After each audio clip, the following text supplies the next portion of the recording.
It was February 24th, 1991, and Jennifer Jackson was at a hospital in St. Louis, Missouri. She was in labor, and she was about to give birth to her second child. And she was doing it alone. Her boyfriend, and the father of this child, Brian Stewart, was an Army medic, and currently he was deployed to the Middle East, so he couldn't be there for the birth. Brian was heartbroken that he couldn't be there for this big moment. He was so excited to become a dad. Before leaving for this deployment, he'd given Jennifer a framed poem he had written about becoming a parent. And whenever they spoke on the phone, Brian couldn't wait to hear about Jennifer's latest ultrasound and how big the baby was getting. And through it all, Brian had just one request about the baby boy who would be born while he was overseas. He wanted Jennifer to name this child after him. Brian knew that there was a chance he could be killed in action, and so he wanted to guarantee that this baby always had a connection to their father. Just then, a huge, painful contraction brought Jennifer back into the present, and her doctor told her, "Come on, one more push, just one more push."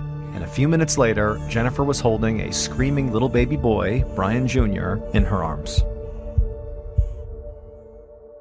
9 months later, on Christmas morning, Jennifer sat on the couch, helping baby Brian open his presents, while Brian Sr. sat next to them, sipping coffee. Jennifer looked over at him and squeezed his leg. Ever since coming home a few months ago, Brian had been this amazing father and partner. He did what he could to help with the baby, and he was extremely attentive to Jennifer's needs. He loved to hold her hand and talk about their future together.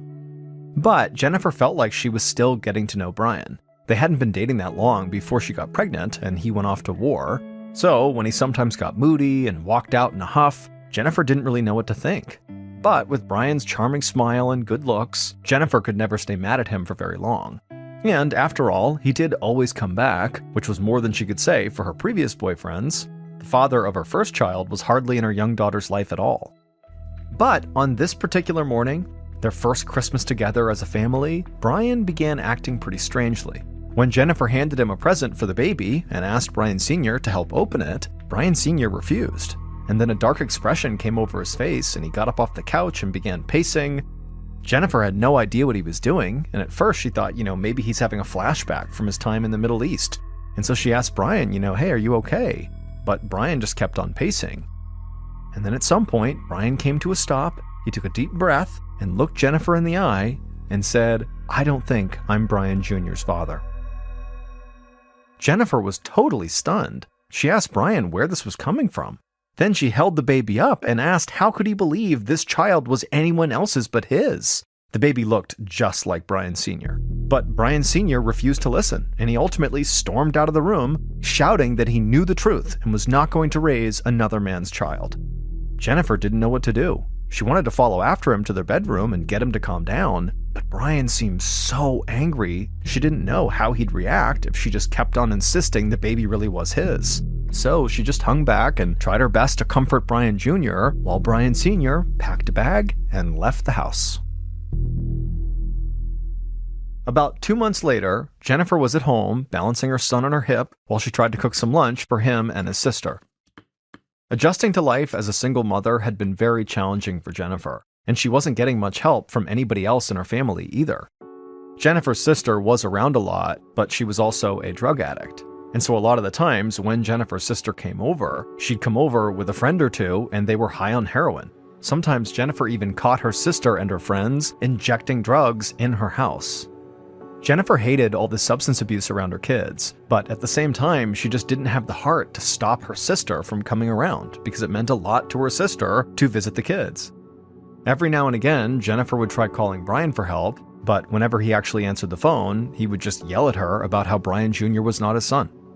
Jennifer did her best not to let it bother her and just focused on trying to raise her kids as best as she could. But as Jennifer cooked up some mac and cheese, she noticed little Brian's breathing suddenly sounded different. He was wheezing and it seemed like he was having a hard time catching his breath. Jennifer had no idea what was going on, but just from the looks of it, this didn't look like a common cold or something else that was easy to explain. This looked pretty serious. And so as her little boy continued to struggle to breathe, Jennifer just picked up her phone, called her mom, and told her to meet her at the hospital. Then Jennifer bundled up her kids and drove to the nearest emergency room.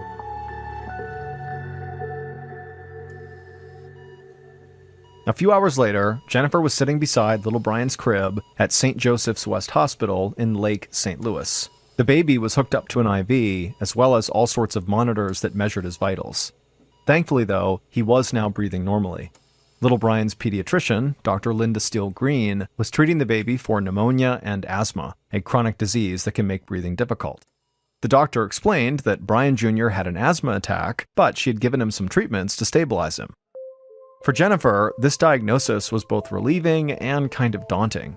She now knew baby Brian would be okay, but asthma was a condition that her son would have to live with for the rest of his life. Jennifer thought about the baby's father, Brian Sr. Even though he had not been involved in his son's life since he moved out, Jennifer figured she should let him know what was going on. So she used the hospital room's phone to call another hospital where Brian Sr. worked as a lab tech.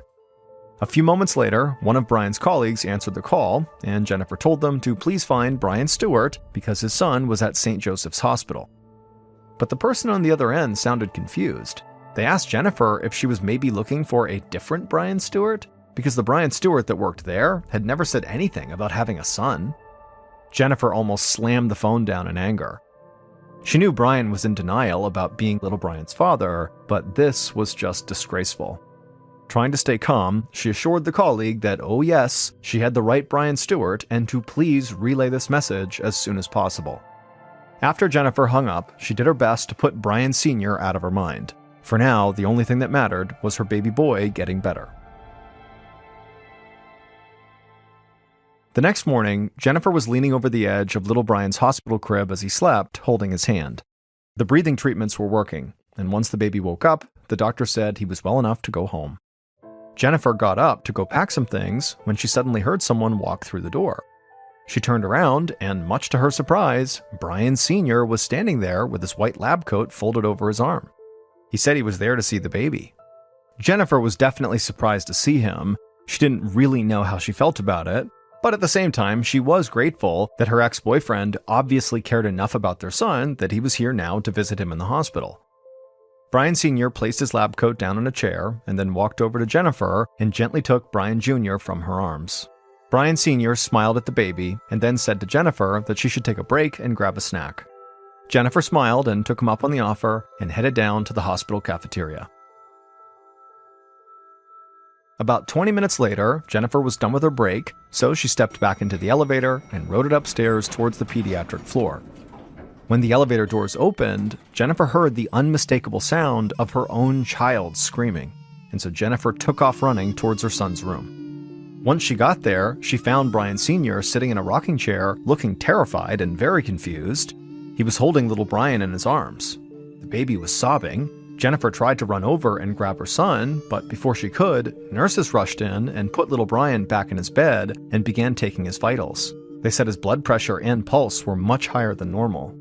A moment later, little Brian's pediatrician, Dr. Steele Green, came in to examine him. Jennifer stood off to the side, biting her nails nervously.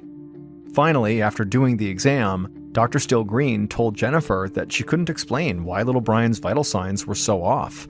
He was stable now, but whatever had just happened definitely was not an asthma attack. So a decision was made to keep Brian Jr. in the hospital for further observation instead of discharging him like they'd planned. Jennifer turned to Brian Sr. and asked him what happened while she was gone. He just shrugged. He said everything was going fine, Brian Jr. seemed perfectly happy, and then all of a sudden, he was just crying his lungs out. Jennifer asked Brian Sr. if he wanted to stay a bit longer, but he just shook his head and said no. He said he had a lot to do and that he wouldn't be much help here anyway. Then he picked up his lab coat, and after waving goodbye to the baby, he left Jennifer alone to comfort their son.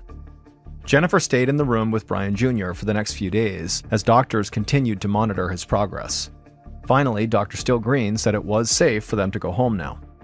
As Jennifer strapped her son into a stroller, the pediatrician told her to look out for asthma symptoms. But beyond that, her baby boy should be just fine. 4 years later, in the spring of 1996, Jennifer ran a bath for Brian Jr., who was now 5 years old.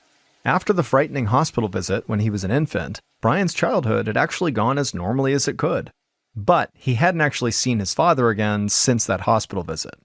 Brian Sr. continued to deny that he was the child's father, and he very clearly did not want to be involved in this baby's life anyway. Jennifer thought ultimately it was for the best.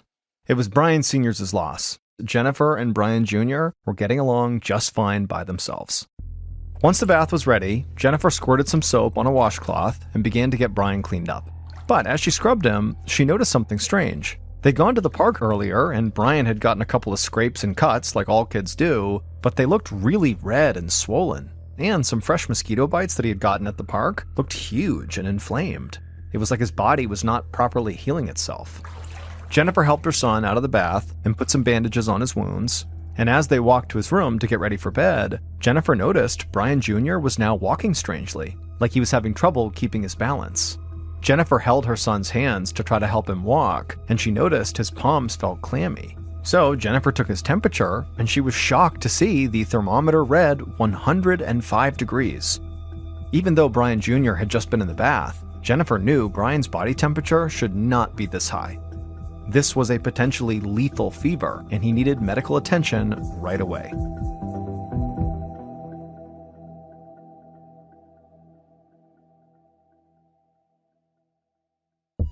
Once they arrived at the hospital, little Brian was taken straight to the pediatric intensive care unit. Jennifer did her best not to panic, as a team of doctors, including Dr. Steele Green, hooked up Brian Jr. to a bunch of monitors and stuck needles in his arms for IVs and blood tests. It was nerve-wracking, but Jennifer was glad that Dr. Steele Green was there. The two women had become friends after Brian Jr.'s hospital stay when he was a baby, and Dr. Steele Green had continued to see the boy for regular pediatric appointments. Jennifer was very confident that Dr. Steele Green would be able to help her son. By the end of the day, little Brian had been stabilized, but the doctors still didn't know what was wrong with him. Dr. Steele Green promised Jennifer she would run every test she could, and hopefully they would have an answer in the morning. That night, Jennifer lay awake on the couch inside of little Brian's hospital room, listening to her son's heart monitor beeping. Jennifer had been trying to stay optimistic, but it was now clear that little Brian was seriously ill. But still, Jennifer knew that Dr. Steele Green would do everything she could to figure out what was wrong. Just as Jennifer was beginning to fall asleep, little Brian suddenly shot up in bed, crying and screaming for his mother. Jennifer rushed over to him and tried to calm him down, but he just kept on sobbing and begging his mother not to let him die. Jennifer promised her son that he'd be okay. The doctors would figure out what was wrong with him, and they would fix it. She said this over and over again and held her son close until finally little Brian did drift back to sleep. A few days later, Jennifer sat beside little Brian's hospital bed, gripping his hand as he slept. Ever since he'd been admitted, Jennifer had barely left her son's side. Little Brian was in extremely bad shape, and Jennifer didn't want to be away from him in case something really bad happened. Over the past few days, little Brian had grown weaker and weaker as his organs began to shut down one by one. His skin had grown jaundiced and yellow because his liver and spleen were not working properly, his ears were infected, and his digestive system had almost entirely shut down. And the doctors really had no idea why any of this was happening. They had tested little Brian for everything they could think of, even diseases that had been largely eradicated or only existed in other countries. Everything had come back negative. As Jennifer went down her mental checklist of all little Brian's symptoms, trying to come up with some explanation that kind of made sense, she heard a knock at the door. Dr. Steele Green opened it up and stood in the doorway with a very somber look on her face. She walked in and took a seat in a chair next to Jennifer. Jennifer could see tears forming in the doctor's eyes, and a pit began to form in Jennifer's stomach. She knew that whatever news Dr. Steele Green had, it would not be good. In a quiet voice, Dr. Steele Green told Jennifer they had finally figured out what was wrong with little Brian. It was something so unlikely, she would have probably never figured it out on her own. The only reason she'd even thought to test for it was because the possibility came to her in a nightmare. As she slept, a series of frightening images came into her mind. She saw blood, then she saw needles and test tubes, then she heard the squeak of a rocking chair and the sound of a baby crying. Then she was wide awake, sitting upright in her bed, finally having an idea of what might be wrong with little Brian. Normally, she wouldn't follow her dreams for medical advice, but Dr. Steele Green had been out of ideas, and she was willing to try anything at this point. So they had gone ahead and tested Brian for this really specific, terrible disease, and it would turn out the doctor's nightmare diagnosis was correct. Brian tested positive. Now there was no more sugarcoating. Little Brian didn't have long to live. because he'd just tested positive for the HIV virus and it had turned into full-blown AIDS at a time when there was basically no treatments for the disease. HIV can prevent the body from fighting off even the slightest infection. The disease that the virus causes is called AIDS, and 30 years ago, it was an absolute death sentence. Dr. Still Green estimated Brian had maybe 5 months left to live. Jennifer was absolutely speechless. Panic raced through her mind as she wondered how this could have happened. Jennifer didn't know much about HIV, but from what she did know, you got it from having sex with someone who had HIV, or you got it from sharing contaminated needles. But of course, Brian was doing neither of those things because he was 5 years old.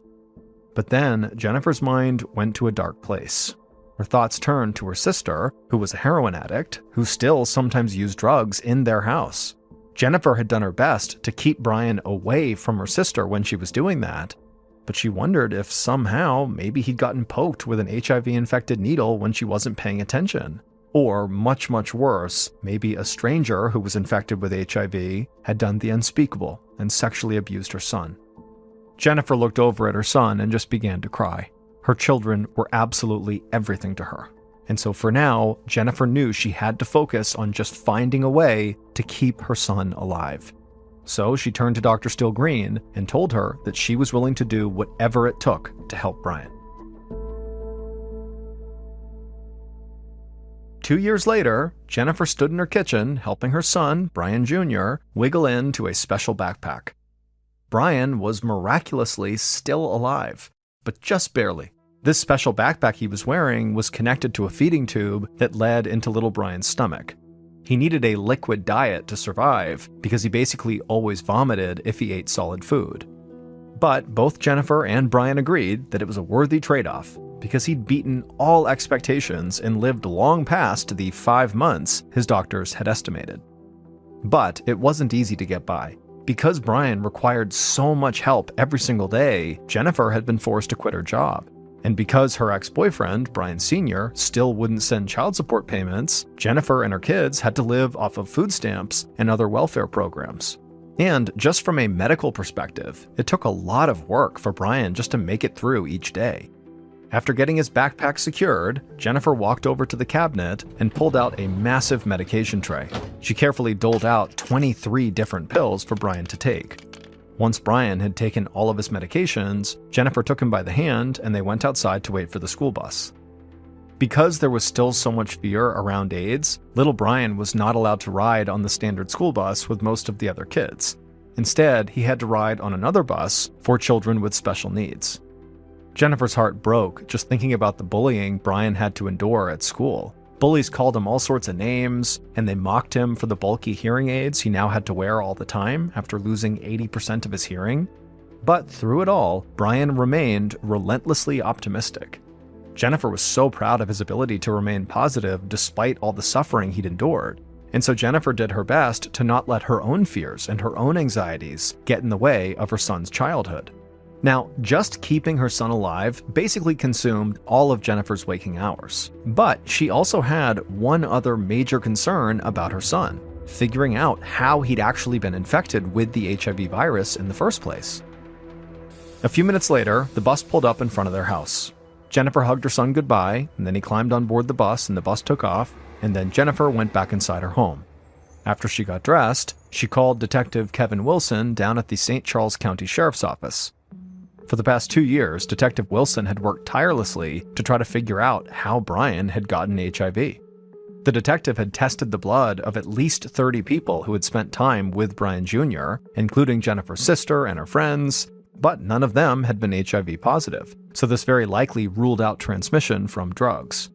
The detective had also found no indication that little Brian had ever been sexually abused by anyone, so it was highly unlikely he got HIV that way either. But there was one lead that Detective Wilson was still working on, and that was what Jennifer was calling him about today. Detective Wilson assured her that he was close to cracking the case, but there were still some loose ends to tie up. This was a delicate situation, and he had to be absolutely sure he was right before he made his move. Before they hung up, Detective Wilson promised Jennifer that little Brian would get the justice he deserved. A few months later, in December of 1998, Jennifer sat down in the witness stand at the front of a St. Louis County courtroom. Her hands shook as she looked to her right at the judge. Right out in front of her, she saw there were news reporters, jury members, and at the defendant's table, her ex-boyfriend, Brian Stewart. He stared at her with cold, hateful eyes. Jennifer swore to tell the truth, and then took a deep breath. Speaking into a small microphone, she explained that she broke up with Brian Sr. in 1991. She said they fought bitterly over child support payments, and at one point, Brian even threatened her. Brian insisted that Brian Jr. was not his son, and Jennifer should stop asking him to give her money because, after all, Brian Jr. wouldn't even live past the age of 5. Jennifer testified that way back when little Brian was first treated for asthma, his father showed up at the hospital totally unannounced and convinced her to leave the room to go on a break. And when she came back from that break, their son was screaming. Brian Sr. had left quickly, and that was the last time he ever saw his son. Little Brian seemed okay for the next 4 years until he suddenly developed confusing and terrifying medical problems. Jennifer's voice broke as she recounted all the painful memories. The prosecuting attorney thanked her, and she stepped down from the witness stand. Then the attorney turned to the jury and explained that the answer to this mystery could be found in one place: Brian Sr.'s job. Brian Sr. worked as a hospital lab technician who was responsible for drawing blood from patients. He had access to tons of blood samples, including blood from people who are sick with infectious diseases. Brian Sr.'s work was the missing puzzle piece. With it, the prosecution could explain exactly what happened to little Brian. It went like this. Brian Stewart was an abusive boyfriend who never wanted to be a father, even though he pretended to be very enthusiastic at first. Once he moved out, he was angry over child support payments, so he hatched a plan to make them go away. On the day that 11-month-old little Brian Jr. was supposed to leave the hospital, Brian Sr. showed up carrying his lab coat. Inside his coat pocket was a vial of blood he'd stolen from the phlebotomy lab where he worked. He told Jennifer to go take a break and he would watch the baby, and then while she was gone, he used a tiny butterfly needle to inject his infant son with that contaminated blood, hoping it would eventually kill the baby. That blood came from a patient who was obviously HIV positive. So for the next 4 years, little Brian lived with the HIV virus in his body until it transformed into full-blown AIDS. And by the time the doctors figured out what was happening, the disease had already progressed, seemingly beyond hope. Ultimately, Brian Sr. would be sentenced to life in prison. The story of what he'd done to his own baby son made international news. People were absolutely horrified, but they were also inspired by Brian Jr.'s resilience. In the years following the trial, Brian Jr. continued beating the odds. He made it through elementary and middle school. At 13, he began to find comfort in Christianity, which he said allowed him to forgive his father. Incredibly, Brian Jr. is still alive today. His diagnosis seemed like a death sentence in 1996, but with new scientific advancements, today, AIDS is actually a fairly treatable disease. Brian Jr. now works as a motivational speaker, and he runs a nonprofit called Hope is Vital that aims to reduce discrimination against those living with HIV and AIDS.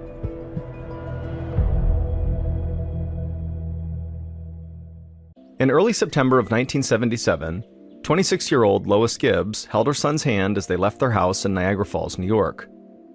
Michael was just 5 years old, and it was his first day of kindergarten, and as soon as they reached the front steps of the house, Michael broke free from his mother and ran across the front yard. Lois smiled at her son's enthusiasm as she adjusted her oversized glasses and tucked her brown hair behind her ears. Michael's father was already at work, so it was just the two of them walking the few short blocks to 99th Street Elementary School. And as they walked through the neighborhood, Michael looked up at all the smokestacks that dotted the landscape. He pointed out one of them and proudly exclaimed to his mother that that's where Daddy was. Lois smiled at her son and nodded. Niagara Falls was a big blue-collar city full of factories like those, and they were where most local people were employed, which included Lois's husband, who worked at the local Goodyear tire plant. It was hard work, and Lois appreciated everything he did for their family, even if he always came home smelling absolutely terrible. As Lois and Michael continued their walk to school, a neighbor who was out on their front porch called out hello and asked if the little boy was excited to be starting school. Lois knew this woman. She had a son the same age as Michael, But the best answer she could muster to this neighbor was just a nod and a smile, and then immediately Lois looked down and began fiddling with her necklace, which was something she did whenever she felt anxious. Truthfully, Michael was very excited about school, but his mother was just a little bit nervous to let him go. Michael was an active kid, but he was kind of fragile. He had asthma and a history of pneumonia and painful urinary tract infections, and these infections really made Lois feel helpless because she actually could not give Michael any medicine. Aspirin upset his stomach, and he broke out in a rash whenever he took it. Now, Michael was starting school, and Lois worried about all the new viruses and germs he'd be exposed to. Lois's neighbor continued to talk from her porch, and Lois tried to focus on what she was saying, something about the kids playing baseball that weekend, but her anxiety made it really hard to concentrate. And so Lois's mind wandered, and so did her eyes. And as she looked around, she saw kids running up the front steps of the school, and she noticed a man standing nearby the school with a few of the teachers, writing something down on a notepad and asking questions. Lois pointed at this man and actually asked the neighbor on the porch if they knew who this guy was. The neighbor glanced over and told Lois that that guy was a reporter for the local newspaper, which was called the Niagara Gazette. The neighbor guessed that the journalist was there to cover the first day of school. Lois nodded, but then also made a mental note to make sure she totally avoided him. He seemed perfectly friendly, but the thought of talking to a reporter made her extremely nervous. Lois waved goodbye to the neighbor and then watched as her son ran ahead to join the other children. Lois felt a mix of excitement and apprehension. Grabbing her necklace tight, she told herself everything would be fine, and then she turned and headed home. A few weeks later, Lois was at home with her sewing machine on the kitchen table, and Michael was at school. Lois was stitching some new drapes for the kitchen window when the phone rang. Lois rolled her eyes, annoyed at having to stop when she was right in the middle of a seam, but she got up and went over and answered the phone. It was the school nurse calling, saying that Michael was lying on her bed in her office. During recess, Michael had become glassy-eyed and unresponsive for just a few seconds, and he seemed to be fine now, but the nurse suspected he likely had a small seizure. Lois's breathing immediately quickened as she asked the nurse to please repeat that. The nurse reassured Lois that while it was scary that he had a seizure, the seizure was short, and Michael was totally back to his normal self now. Still, the nurse suggested that Lois come and get her son and take him to his pediatrician as soon as possible. Lois could feel her heart racing as she slammed the phone on the receiver and then fumbled with her shoes as she raced out her front door. After getting to the school and picking Michael up, Lois took him straight to see the doctor. The doctor gave him a thorough examination and promised Lois that Michael's vitals did look fine and he was not in any sort of imminent danger. He said that while it was rare, kids could sometimes have minor seizures with no obvious cause. But if this happened again, he did advise Lois to take Michael to a specialist. Lois was glad to hear that her son was okay, but she was still very nervous. She already had to monitor Michael's fragile health, and now she had to also watch out for these seizures too. She just hoped that it really was a one-time thing and that this would not become a recurring issue. But unfortunately, the seizures didn't stop. Over the next few months, Lois would learn to recognize when they were happening. There didn't seem to be any particular trigger for them. Michael might be playing in the backyard or doing his homework or watching TV, when all of a sudden his eyes would just kind of glaze over and he would become unresponsive for a few seconds. Then, as if nothing had happened, he'd just be right back to normal. Every time it happened, Lois rushed to Michael's side, holding his hand and reassuring him that everything was okay, but inside she was terrified. She knew it was only a matter of time until Michael's seizures actually caused a major problem. He could be playing on the jungle gym and have a seizure and fall and get hurt, or he could be crossing the street and have a seizure and then get hit by a car. And so finally, when it became fairly obvious to everybody involved that these seizures were likely not going away anytime soon, Michael's pediatrician referred Lois to a neurologist. Lois finally got Michael an appointment in December of 1977, about 3 months after Michael had his first seizure. Lois gave the neurologist a detailed history of Michael's various seizures, and the doctor quickly diagnosed him with epilepsy, a brain disorder that causes chronic seizures. Even though Lois had been expecting something like this, she was still stunned to hear it. There was no family history of epilepsy. Michael had never experienced any kind of physical trauma that might trigger seizures. She'd always fed her family a healthy and nutritious diet. She didn't even allow soda in the house. And so finally, Lois asked the neurologist, what could I have done differently that could have protected my son from this?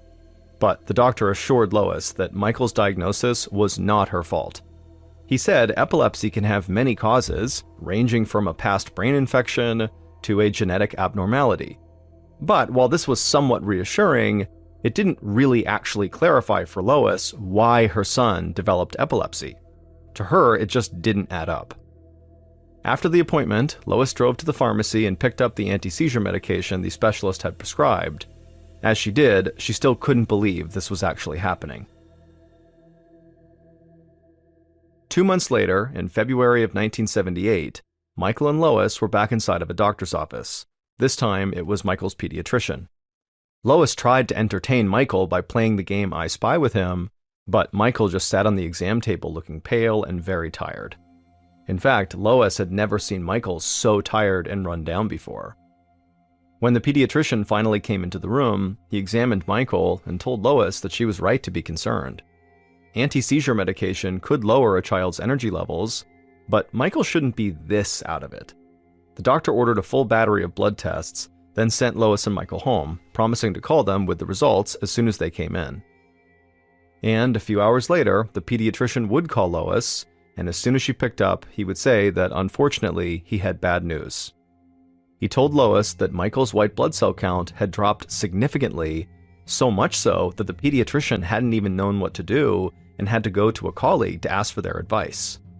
And so from what he learned, he told Lois that Michael's medication could be what's causing this drop, but he also said that they needed to prepare for another darker possibility.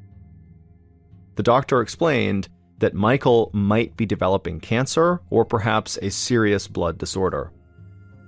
When Lois heard this, she just stood there, frozen in the kitchen. It was like time suddenly was standing still. And for a few moments, Lois just didn't say anything. She just stood there. But then finally, she collected herself enough to ask the doctor how they would know for sure what this was. The pediatrician sighed and said unfortunately he did not have the answer, and that Michael would have to be referred to more specialists to get to an answer. As the pediatrician talked, Lois found herself walking over to the kitchen doorway, and she looked in on Michael, who was fast asleep on the couch. He looked so helpless, and she had no idea what to do. At a loss, Lois thanked the pediatrician for all his help so far, then she hung up the phone in a haze. At the same time that Lois was receiving this devastating news, a 26-year-old reporter named Mike Brown stood in the driveway of a wood and brick ranch-style home a couple of blocks away, and as he stood there, he rubbed his hands together to keep them warm against the winter cold. Mike grew up in the area, so he knew a lot about Niagara Falls and the people who lived in this town. And as a rookie reporter with the Niagara Gazette, he was more than willing to go door to door, asking his neighbors for leads on the stories he was investigating. He liked proving himself. Today, Mike was investigating reports of water backing up into people's backyards, even when it wasn't raining. One of Mike's sources said the city had done a lousy job at maintaining sewer pipes, and so they were starting to get clogged. This sort of negligence really got under Mike's skin. Mike strode up the driveway of the ranch home and knocked on the door, and then waited until a petite woman answered the door. Mike introduced himself and explained that he was hoping she could help him. As soon as Mike brought up what he was investigating, reports of water backups, the woman just shook her head in disgust and then invited Mike to follow her into her backyard. Mike followed, thrilled to finally get a lead on this story. He'd been knocking on doors all morning without any luck. It was midwinter, so Mike did not expect to see standing water anywhere because there was too much snow on the ground. But this woman's yard looked like a frozen-over mud pit. The woman told Mike that this was totally typical, that for years her yard had been coated in muck, and in the winter it turned to ice. Mike couldn't imagine how upset he'd be if his own backyard was this bad. Then the woman pointed over to a large circular hole right in the middle of the yard. She explained that they used to have an above-ground swimming pool that was located right there. But a few summers ago, there had been so much standing water coming into the yard that the pool actually began to float. So she and her husband decided to replace the above-ground pool with a cement one. But when they dug the hole for it, the hole had filled up with rancid-smelling yellow, blue, and purple liquids. And so at that point, they decided to just stop with the pool, and they did not end up building one. Mike asked the woman if he could take a few pictures, and she said that was fine, and so he pulled out a small camera and snapped a few photos of the yard, just so he'd remember it later on when he was back in the office. Then he thanked the woman for showing him the yard and said he would be in touch. After that, Mike grabbed a quick sandwich from the nearby gas station and then wolfed it down in his car while he looked over his notes. He had originally thought he'd be researching a story about bad drainage, but as he looked at his notes, he was beginning to think that maybe the problem here was bigger than that. He was certain that the strange, stinking liquid the woman talked about could not be normal flooding, but he would need to talk to more people to figure out what was actually going on. Half an hour later, Mike was back to knocking on doors around 99th Street. After trying a few houses, he finally connected with a middle-aged couple who, after hearing what Mike was researching, said they'd be happy to talk to him. The moment Mike entered their house, he could smell mold, but it wasn't the normal smell of mildew. There was something stale and sort of plasticky about it. A little alarm bell began ringing in the back of Mike's head. Something was really wrong here. The husband, who was tall and had a beer belly, said he wanted to bring Mike down into the basement. But as soon as the husband opened up the door that led to the basement steps, the smell coming out of the basement was this horrible, rancid, wet smell that burned Mike's nose. Mike wondered if maybe this was the same smell that the petite woman he had spoken to at the other house smelled at the bottom of that hole in her yard. The husband and Mike began descending the stairs, but about halfway down, the husband stopped and just told Mike to look around. And so Mike would look around the basement, and right away he saw all this thick black sludge seeping in through the walls of the basement and kind of collecting in the corners on the floor. Mike asked the husband how long their basement had been like this, and the man said, they'd been trying to dry the basement out for about 20 years now. The husband said they had tried everything they could to clear out the sludge, but nothing had worked.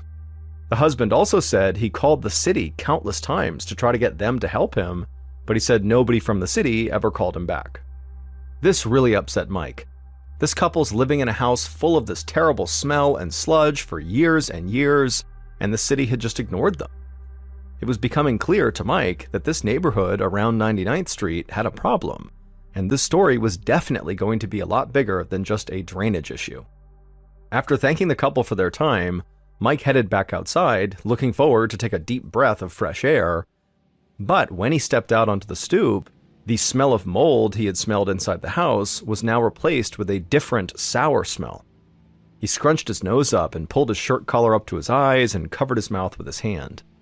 As he approached the 99th Street Elementary School playground, he could taste the sour, chemical-like smell in his mouth. It made his throat sting, which made it hard to breathe, and by the time he reached the playground, Mike was actually wheezing from this sour smell. And that's when he looked out over the school playground and saw several pools of what looked like oil on the ground. Yet school was in session. He could see lights on in all the classrooms as though nothing was wrong. At this point, Mike was furious. It seemed obvious to him that something dangerous was going on here, and the city was clearly ignoring it. Mike turned on his heels and rushed back towards his car, anxious to get back to his office and start writing about what he was finding.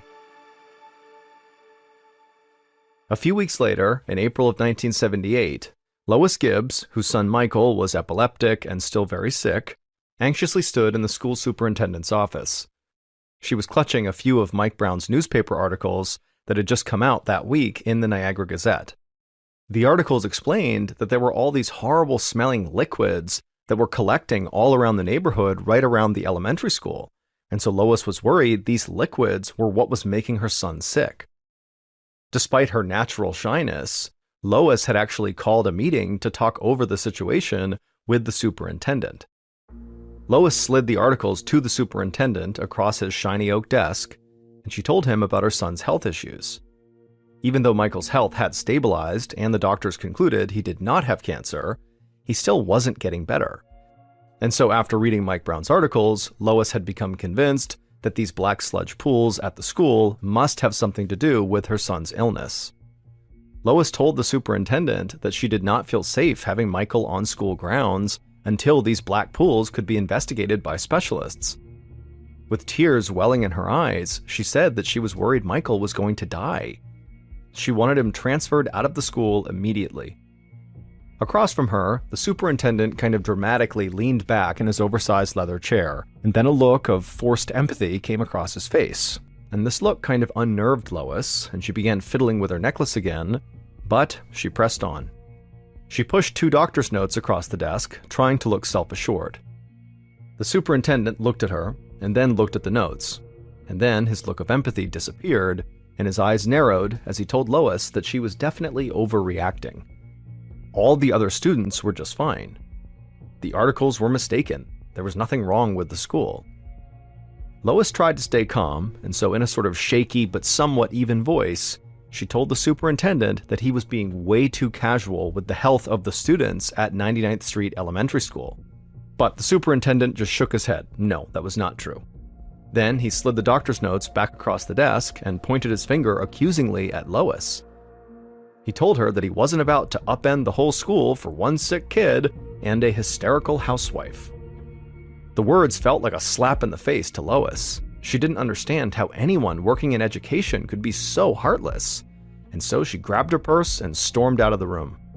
As she drove home after the meeting, Lois felt shell-shocked, her thoughts flipping back and forth between rage and helplessness. But by the time she pulled into her driveway, she knew what she was going to do. Lois was going to reach out to other parents and let them know what was going on. Maybe she'd even tell the whole neighborhood. Heck, she'd go door to door if she had to. If she couldn't get her son transferred out of that school, well, then she was going to have that school shut down before any more children got sick.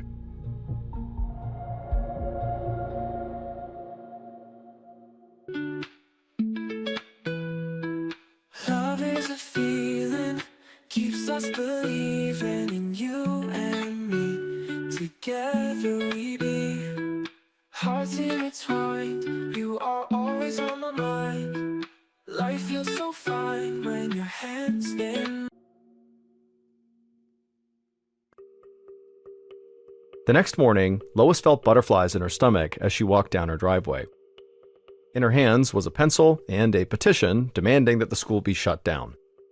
Lois walked all the way to the end of the street, figuring she could work her way back up the street towards home in time for lunch. Lois couldn't keep herself from shaking as she forced herself up onto a neighbor's stoop and knocked on their door. She almost hoped that nobody would answer, but she needed her neighbors to be home, and she needed them to listen. Lois could hear footsteps inside the house, and soon a kind-looking woman about her own age answered the door. Lois smiled and then very anxiously launched into this shaky explanation of what she was doing here, telling the woman about her son and the pools of black liquid on the schoolyard. As Lois spoke, the woman stayed quiet. To Lois, it seemed like this woman might be annoyed with her, and so this made Lois even more nervous, and she began to speak even faster, and then when she was done, the woman just stayed quiet. Lois was convinced this woman would call her crazy and slam the door in her face, but then the woman told Lois that she also had a kid at 99th Street Elementary, a little girl who was diagnosed with arthritis at a very young age. The woman and her husband couldn't understand how their daughter could have arthritis as a little kid, and they'd spent countless hours talking over different possibilities. But now, the woman told Lois she wondered if maybe their children's medical cases could be related. Lois felt a combination of pride and sadness as the woman took the clipboard and signed the petition. After that, Lois thanked the woman profusely and let this small glimmer of success boost her confidence as she headed to the next house. A few houses down, another woman came to the door. This time it was someone who was a bit older than Lois, and this woman would tell Lois that her own daughter, who was in her 20s, had recently had a miscarriage, and the daughter's seemingly healthy young husband had had a fatal heart attack soon after the miscarriage. And so the older woman did not need much convincing to also sign Lois's petition. By the time Lois was just halfway down the street, her petition was completely full of signatures. And so Lois was more convinced than ever that there was something wrong with this neighborhood, and it needed to be stopped. A few months after Lois got her petition signed by basically everybody in the neighborhood, reporter Mike Brown waited behind one of the trees just outside of City Hall. He'd done this every morning since early April, and now it was almost summer. As Mike sipped his morning coffee and enjoyed the warmth of the morning sun on his face, he noticed the mayor walking from the parking lot to the front steps of City Hall, and so Mike headed over to cut him off. Like he'd done on many mornings before this, Mike started pelting the mayor with questions about the sludge puddles around 99th Elementary School and the oozing basements and flooded backyards that he documented that spring. And as always, the mayor told Mike that all those issues were just a nuisance and not serious health problems, and then the mayor ducked inside his office at City Hall where Mike could no longer follow him. Mike had expected the morning to go this way. He just wanted to annoy the mayor and keep the issue in front of him. Maybe if he badgered the mayor enough, the man would slip up or maybe finally agree to actually talk about these issues. After ambushing the mayor, Mike walked across the street from City Hall to a diner. He walked in through the front door and took a seat at the bar, breathing in the smell of fresh pancakes. A waitress was working the register. She asked Mike if he'd like the usual, and Mike said yes. The waitress brought him a fresh cup of coffee. Then, as usual, she moved the phone from behind the counter to within reach of Mike. Mike thanked her, then used the phone to dial the Niagara County Health Department. At this point, he knew the number by heart. A familiar voice picked up on the other line.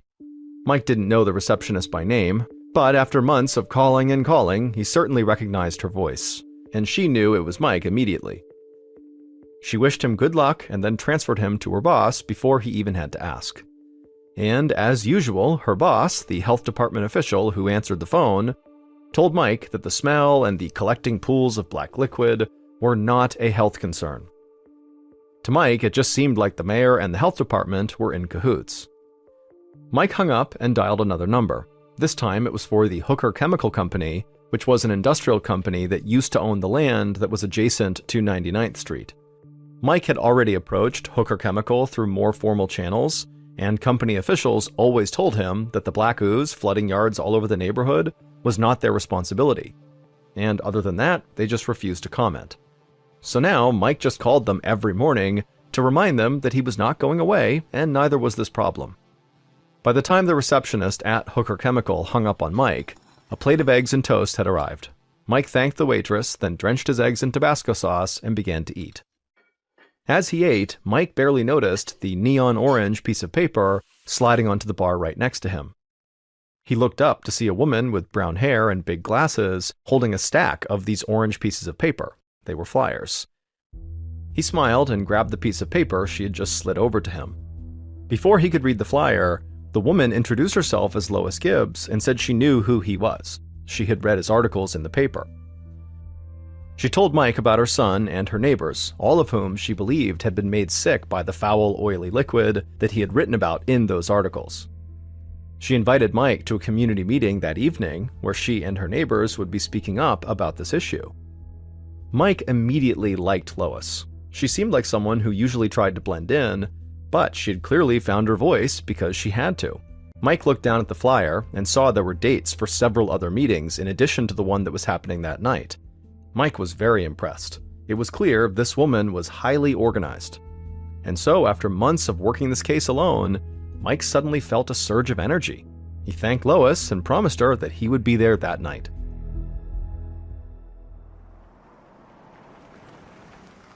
That night, Mike pulled up outside of a church that was in the next town over from Niagara Falls. Mike walked into the back of the church, then followed a few people downstairs into a big cinder block room with bright overhead lighting. Along the wall was a folding table that had some coffee and a few boxes of homemade cookies. The neon orange flyer said tonight's speakers would discuss a nearby industrial dump site for chemical waste. Mike was eager to better understand how these big industrial plants were disposing of their waste in general. Mike took a seat in a folding chair against the wall and then just kind of kept a low profile. He just wanted to listen tonight.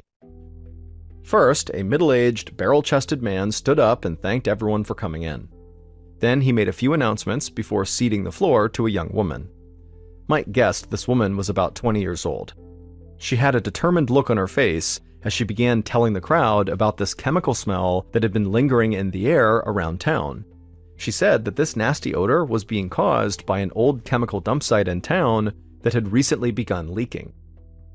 As the girl spoke, she began to cry, because she was clearly very afraid of the fact that she had lived right next to this dump her whole life.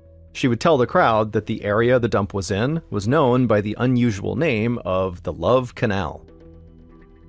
Mike perked up at the mention of this dump site's name. In all the research he'd done in Niagara Falls, he'd never heard of the Love Canal. And so the moment the barrel-chested man stood back up to end the meeting, Mike shot up from his seat and nearly sprinted out the door. He could not wait to get to his office. 20 minutes later, Mike was back in his office, settling in for what he knew would be a long night of research. It only took a few days for Mike, running on almost no sleep, to uncover a horrifying history. A history that almost no one living in Niagara Falls suspected. Everyone knew that it was a factory town with its share of pollution problems, but what Mike had discovered was far worse than that. He learned that back in the 19th century, a New York businessman named William Love built a canal in the area that was meant to be full of water and produce cheap electric power for a city he wanted to build. But he never finished the project, and the canal just sat unused for 50 years like a big ditch. But in 1942, the Hooker Chemical Company bought the old canal to use as a dump site for their chemical waste. Then Mike was stunned to learn that the US military also began dumping chemicals in the canal. In just 10 years, almost 22,000 tons of chemical waste was dumped into the Love Canal. And after that, the Hooker Chemical Company abandoned the dump in 1953 and sold the land to the Niagara Falls Board of Education for just $1.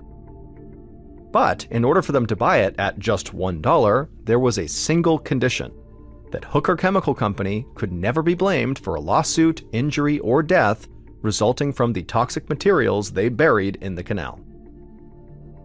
Mike could not believe the extent of this cover-up. Clearly, Love Canal is what had made Michael Gibbs, Lois's son, and so many other kids and people in this area so unwell. The elementary school and over 100 houses were built directly on top of thousands of pounds of toxic chemical waste. But Mike couldn't help but smile when he thought about the bombshell that was about to land on the front steps of City Hall as soon as his story about this cover-up was published. He thought of his new friend Lois and the other parents who'd been fighting to get 99th Street Elementary shut down, and for the first time in nearly a year, he felt like they really had a shot at making that happen. After Mike's expose on the Love Canal came out, Lois Gibbs led the entire Love Canal community in banding together and taking their fight to the health department. On August 2, 1978, the Department of Health officially recommended that the 99th Street Elementary School be shut down. More than 2 years later, on October 1, 1980, President Jimmy Carter signed a bill to permanently relocate all of the Love Canal residents to safe neighborhoods. Even still, many of them suffered from lifelong health issues. Eventually, more than $20 million in damages was awarded to the 1,300 residents affected by the Love Canal, which included Lois Gibbs' family. As for Lois's son, Michael, his illness would actually just disappear within just 3 days of leaving the 99th Street neighborhood. And Lois would go on to become one of the most prominent environmental activists in the United States, and in 2003, after 25 years of environmental advocacy, she was nominated for a Nobel Peace Prize.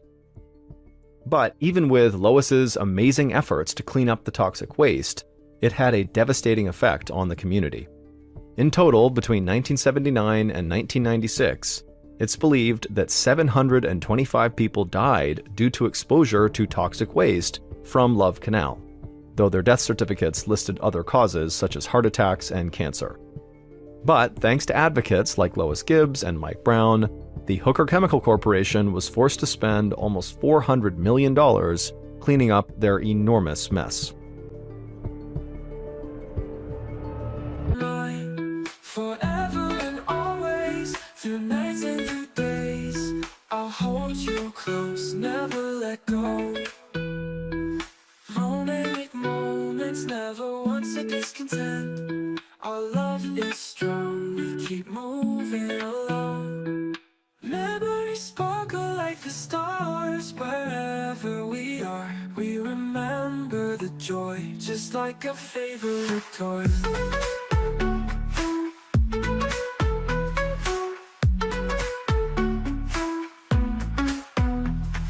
Hearts intertwined, you are always on my mind.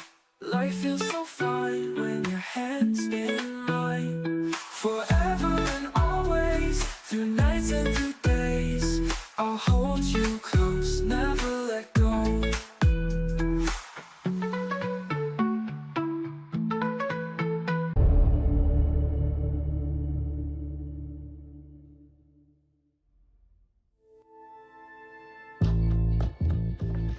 From Ballin Studios and Wondery, this is MrBallen's Medical Mysteries, hosted by me, Mr. Ballen.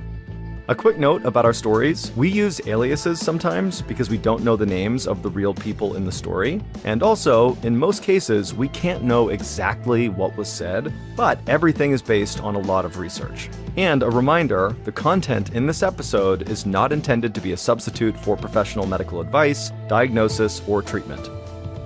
This episode was written by Aaron Lan. Our editor is Heather Dundas. Sound design is by Andre Plus. Coordinating producer is Sophia Martins. Our senior producer is Alex Benedon.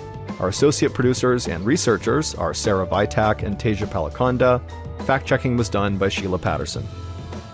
For Ballin Studios, our head of production is Zach Levitt. Script editing is by Scott Allen and Evan Allen. Our coordinating producer is Matub Zaire. Executive producers are myself, Mr. Ballen, and Nick Witters. For Wondery, our head of sound is Marcelino Villapondo. Senior producers are Loredana Palavoda and Dave Schilling. Senior managing producer is Ryan